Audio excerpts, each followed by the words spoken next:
Hello everyone, GoldenNova here. Patron week draws to a close, and like the past few months, we're working our way through the World Legacy archetypes. And while many of them have had their time in the competitive spotlight, this one has arguably seen the most play among all of them, for better or worse. Premiering in the May 2018 core set, Flames of Destruction, Knightmares capped off the first year of the Link era. We'd already seen some absolutely busted cards up till this point, from Summon Sorceress to Saryuja to Electromite, each offering their own flavor of absurd value and utility should the deck be built in a way that took advantage of their effects. But even in the face of seemingly untethered power, there were still some limiters that could be removed. After all, why should something as silly as opportunity cost get in the way of using powerful cards? That doesn't seem very sporting. So, get ready to crack open your bestiary, see what these mythological monsters can do for you, then find some other strategies they can co-link up with. It's time to get to know all the knights in the Knightmare.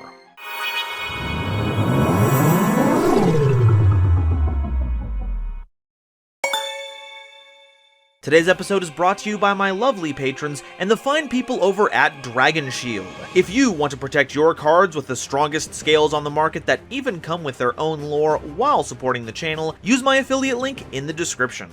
So what's the deal with Knightmares? Well, our extra deck monsters share two mechanical through lines. One, they're all fiends, and two, they're focused on co-linking, which, as a quick reminder, is when two link monsters' arrows point back at each other. This can be up and down, side to side, or the rare diagonal co-link, which is very fresh. And this manifests in a couple different ways. One, if link summoned, they can discard a card to activate an effect, and usually a pretty powerful one at that. But if they're co-linked when that effect is activated, you get to draw a card, basically making the effect free. Except it's better than free because now you're setting up your grave while digging deeper into your deck for more cards. Lovely. But what makes them so untenably powerful is how generic they are. Their effects were, in general, of great utility at an affordable cost. But their link material is what's important, as it usually boils down to monsters with different names. This meant they were useful at any stage of the game and could fit in almost any deck, immediately power creeping a ton of cards out of the format. If your deck is in need of monster removal, just run Cerberus. Back row removal? That's what Phoenix is for. Recycling spell and trap cards? You've got Griffin. And because they have growing link ratings, you can literally link climb through all these options instead of having to start from scratch for each one. It's hard to fully express how bonkers that is just by telling you, but trust me, Knightmares have had a long-lasting impact on deck building since their release, which is pretty impressive for an almost 5-year-old archetype.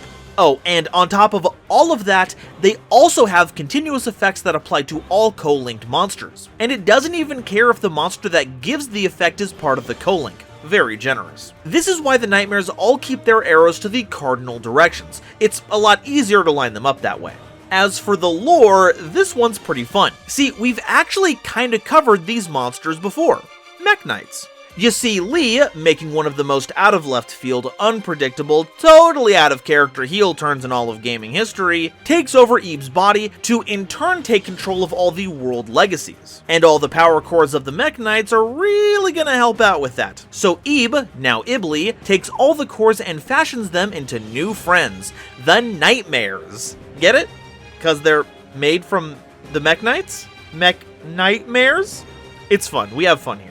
Now, since the links are so important to the theme, we're actually going to start with them before we cover the main deck cards. So we're kicking things off with the only member that has no legs, Knightmare Mermaid, a Link 1 Water Fiend monster with 1000 attack, requiring any Knightmare monster you control except a copy of this card. If this card is link summoned, you can discard a card to special summon a Knightmare monster from your deck, then draws you a card if it was co-linked on activation. And all monsters on the field lose 1000 attack and defense unless they're co-linked. That's a pretty substantial debuff, making all of our on-theme monsters legit bruisers if we can keep them all co-linked up. But that didn't really matter much because it barely stuck around on the field to take advantage of that, because it was far more useful for its summon effect. While it wasn't used for it initially, once Orcus Knightmare was released, another example of how mixing archetypes could lead to big leaps in power creep, Mermaid became a vector towards building some of the strongest and most resilient boards in the game, with many strategies devolving into who could assemble the Orcus combo the fastest. And that's what got this card super banned, and has remained so to this very day. So despite being a very flavorful card from a mechanic standpoint, this card was made to be broken. Knightmare Goblin is a Link 2 Wind Fiend monster with 1300 attack, requiring any two monsters with different names as material. If Link summoned during your turn, you can discard a card. If this card was co-linked when this effect was activated, you can draw a card. Also, during your main phase this turn, you can normal summon a monster from your hand to your zone this card points to, in addition to your normal summoner set that turn. And neither player can target co-linked monsters you control with card effects. That's right, it's a double summon from the extra deck. I wonder where we've seen that before. All you had to do was make sure that Goblin wasn't in the EMZ and Bob's your uncle. So would it surprise you to learn that this card too is banned? That's just how it goes, I guess. If you're not Fluundereeze, you are not allowed to get extra normal summons. The targeting protection was also probably too good to keep around. That kind of protection for free could be absolutely brutal. However, despite all that, I really want to see this card come back, and not for any balancing reasons. I just want to go Goblin mode again. Knightmare Cerberus is a Link 2 Earth Fiend monster with 1600 attack, requiring two monsters with different names as material. If Link summoned, you can discard a card to target a special summoned monster in your opponent's main monster zone and destroy it. Then you draw a card if it was co-linked at activation. And co-linked monsters cannot be destroyed by card effects. Remember, this only hits monsters in the main monster zone, not extra, and only hits special summoned monsters. But since those categories cover, basically any monster you would want to get rid of, it's still supremely playable. And honestly, it's hard to talk about Cerberus without its partner in crime, Knightmare Phoenix. It's a fire and has 1900 attack, and its discard effect has it targeting an opponent's spell or trap card and destroying it, also drawing you a card if it was co-linked at activation. And it keeps all your co-linked monsters from being destroyed by battle. These two are probably the easiest tech picks to slot into any extra deck if room is available. Having the option to fold any two of your monsters on field plus a discard into some spot removal of your choosing is hard to pass up, especially for decks whose main weakness is that they don't offer permanent removal. They truly are two great tastes that go great together. A Firebird and a three-headed dog. What a classic. Knightmare Unicorn is a Link 3 Dark Fiend monster with 2200 attack, requiring two or more monsters with different names as material. And if Link summoned, you can discard a card to target any card on the field and shuffle it into the deck, then draw a card if it was co-linked when the effect was activated. And while any co-linked Knightmare monsters are on the field for your normal draw during your draw phase, you draw a card for each different name among those co-linked Knightmare monsters instead of drawing just one card. Yeah, it gives you multiple draws in a draw phase. What in the world is going on here? I am actually overblowing it a bit. While it sounds busted on paper, this hardly ever comes to pass. Mostly because this makes for such good link material for our friend Access Code Talker. But we're not doing Yusaku Explained yet. For our purposes, it's enough to know that Unicorn is an easily summonable out to basically anything. Not only does this make for an excellent follow-up to either Cerberus or Phoenix, it bypasses destruction protection and grave triggers by putting the cards back into the deck. And in some very niche scenarios, you might actually want to point this at one of your own cards to put them back into the deck to be used for later. Unicorn can often be seen next to Phoenix and Cerberus in the extra deck as another easy to access piece of removal. And I mean, what can I say? Cliches are cliche for a reason, even if they are a little unicorny. Knightmare Griffin is a Link 4 Light Fiend monster with 2500 attack, requiring two or more monsters with different names as material. If this card is Link summoned, you can discard a card, then target a spell or trap card in your grave and set it to your field, but it cannot be activated this turn. Then you can draw a card if this card was co-linked at activation. And special summoned monsters on the field cannot activate their effects unless they're linked. I guess it was too much to keep with the co-linking requirement, but understandable, as this would be just an automatic hit against all non-link monsters. But it still makes for a stupendous floodgate regardless. But it does require your opponent to go into a link monster before they can use their special summon monster's effects, so that's something. And that's not all the floodgating you can get up to. Griffin has the ability to reset any spell or trap card in your grave, meaning you can grab any floodgates that end up in your grave and use them later. This allows you to recycle ones that have been dealt with previously, or ones that you sent to the grave on purpose with cards like Foolish Burial Goods. Or, you know, you could grab back a utility spell or trap card like someone who's not trying to ruin everyone's fun, your choice. But you look me in the eye and tell me that's not the look of a monster who just got a huge kick out of flipping summon limit after the second summon.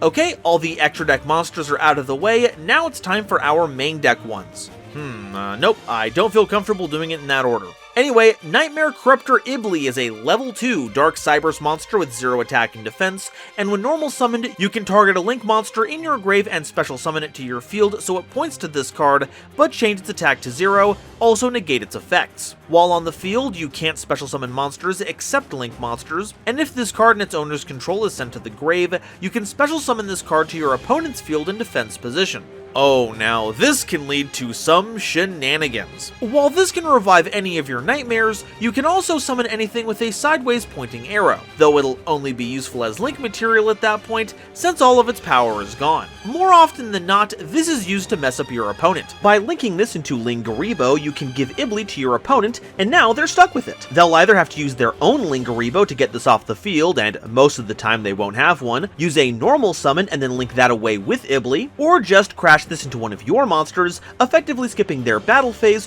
while hopefully doing a big chunk of damage. Trust me, anytime you see this, know that your opponent is up to shenanigans, and any format where this is prevalent basically means everyone's playing a 14-card extra deck featuring the 15th Lingaribo as an out. It's a rough card to see, but is honestly one of the funniest floodgates on the market, and can really give certain decks a new Iblis on life.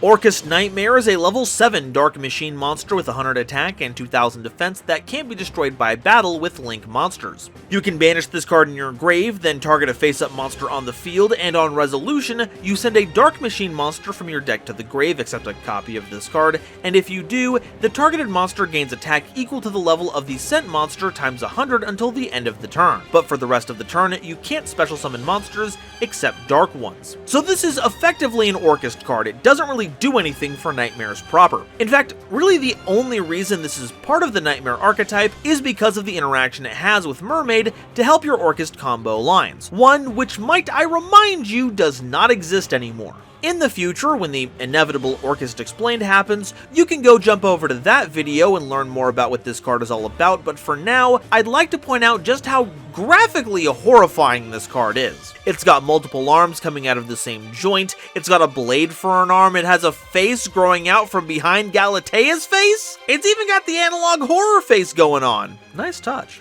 Knightmare Incarnation Idly is a level 9 Dark Fairy monster with 2100 attack and defense that prevents all level 9 monsters you control from being destroyed by card effects. If the total link rating of monsters on the field is 8 or more as a quick effect, you can special summon this card from your hand, and if this card is special summoned while your opponent controls more link monsters than you do, you can send all link monsters on the field to the grave. So this technically makes Idly a hand trap that you can drop on the field if your opponent gets too frisky with their link monsters. In fact, the link rating needing to be 8 or higher is probably a reference to how that's the minimum amount of link rating you need to set up a traditional U-style extra link. Once again, this is really more of another themes card, though in this case it's more of a loose association of level 9s across multiple themes, so it doesn't really do much to help us out here. But at least it has the decency to try and pitch in. It's the least it could do. Alright, that's all of our monsters, now it's time for the spells and traps. Once again, these are World Legacy cards on the tin, so we'll be looking both at cards that mention Knightmares, or rather the one that mentions Knightmares, as well as anything that looks for co-links, since that's kind of what this archetype's whole gimmick is. First up is World Legacy's Knightmare, a field spell card that prevents you from taking damage from attacks involving your co-linked monsters. And once per turn, you can activate one of these effects. Either move a Knightmare monster you control to another of your main monster zones, or switch the location of 2 Knightmare monsters in your main monster zone. So instead of giving any kind of attack bonus, this largely just lets you set up your co-links. I mean, that's pretty nifty, but these kinds of effects really should be tacked on to other abilities that actually do something. But hey, good for Ningirsu here. The XP they're gonna get for soloing this mob is gonna be clutch. World Legacy's Struggle is a normal trap card that targets spell and trap cards on the field up to the number of co-linked monsters on the field and destroys them. Notably, this counts monsters on both sides of the field, just in case that comes up. I guess it's a nice bonus for setting up your field, but with all the compounding bonuses you get for co-linking your Knightmares, I'm not sure if adding a card that only deals with back row is really necessary. Like, I'm struggling to think where this would be considered good. World Legacy's Sorrow is a counter trap card that you can activate when your opponent activates a spell or trap card or monster effect while you control any number of co-linked monsters. You negate the activation, and if you do, destroy it. Now this I can get behind. Not the Ib unaliving part, the Omni-Negate, especially because, as a World Legacy card, it is searchable, so you can grab this to keep your board set up, or sneak this into your opponent's combo lines to prevent their game plan from firing off. We unfortunately couldn't use this in time to negate the whole Lee possessing Ib thing, but that's the tragedy of running counter traps. You always seem to get them one turn late. Alright, so that's all the Knightmare cards, but what do we do with them? Nothing. Knightmares aren't exactly a deck that you can build, but rather, it has pieces you can tech into other archetypes. So, instead of going over what cards work to bolster Knightmares, let's check out some other tech picks you might want to consider if you're already playing Knightmares. First off, we've got our World Legacy Spells and Traps. Succession is, as always, a pretty sweet include, because on top of it just being a monster reborn, if we link either Cerberus or Phoenix away for Unicorn, we can reborn them under Unicorn in the EMZ to get a co-link going. We don't get the draw, but we do get the benefits of the continuous effects, and that's sometimes more than enough. I bashed the field spell for only being a vehicle for moving monsters, so what if we added a little extra utility with World Legacy Clash? We'll only be able to reduce attack since we're banishing link monsters, but that's still pretty nice, and when you return them from the brink, you can place them in any of your available main monster zones to help set up your co-links. The trip may be temporary, but the debuff isn't. World Legacy Awakens might also be a fun include here, as it gives us access to our on-link summon effect during our opponent's turn, and could lead to an unexpected co-link that derails your opponent's plans. How about some useful World Legacies? World Crown might have been useful as a link laddering tool, but our link 2s don't point into the main monster zones from the EMZ, so unless they end up in the main monster zone by some other method, Crown is going to be stuck in your hand. World Arc is pretty interesting though, because if any of your Knightmares or other link monsters get destroyed by our opponent's effects, World Arc can reborn it immediately. And while our monsters usually don't have the highest attack stat, we can easily rectify that with World Lance, which will reduce an opponent's monster's attack by 3,000 for a battle involving a link monster. Note that it doesn't care who owns the link monster, just that one is involved, so you can even use this when going up against your opponent's link monsters. Pretty snazzy.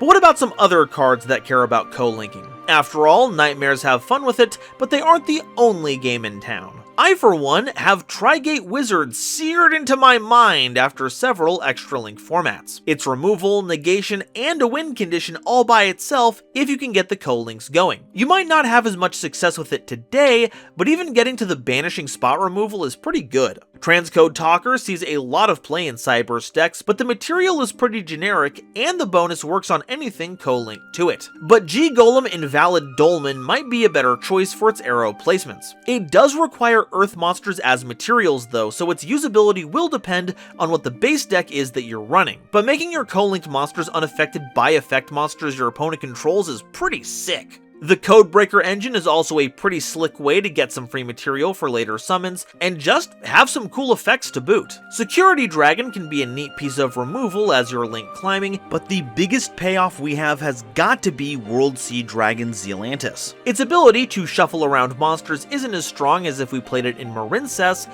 but it still serves its primary purpose all the same here, while giving you removal based on your co-links. Ain't that fun? A card from the lore that wouldn't work so well in the story, but is pretty nice mechanically, is Mekk-Knight Crusadia Avramax. Its 2 side arrows can fit right into the center monster zone as part of a co-linking chain, keeps all your other Knightmares from being attacked, and benefits from all the continuous effects. And all you need is 2 of your Link 2s to make it happen, meaning Cerberus and Phoenix make for excellent material. As for a silly tech pick, look no further than Clock Wyvern. On summon, it makes a differently named token, which makes this a 1-card Link to Knightmare. And if you get your hands on a fusion spell, you can access Cyber's Clock Dragon. Fuse together some of your links and you can easily clear 8,000 attack on this and go for game. Or you can make it using minimal material, maybe even saving on some of the cost with Cynet Fusion if you've managed to get a Cyber's Link monster engrave, at which point Clock Dragon can give some protection to all of your Link monsters, while floating into any spell you could ever want if your opponent destroys it by card effect. And that's all I have to say about Knightmares. I expect we'll be seeing these in extra decks for a long time, because barring any summoning restrictions like what you see in branded decks, these Link monsters provide an unparalleled level of utility to any deck that can comfortably field more than 1 monster. It's a toolbox so generic and useful that it even breaks established conventions on what decks can do. Though, since they share the same space with the negation engine known as Appaloosa and the OTK machine we call Access Code Talker, they aren't exactly unique in that regard. So, best of luck to anything in the future trying to fill those roles, because finding a way to power creep these cards is gonna be a nightmare.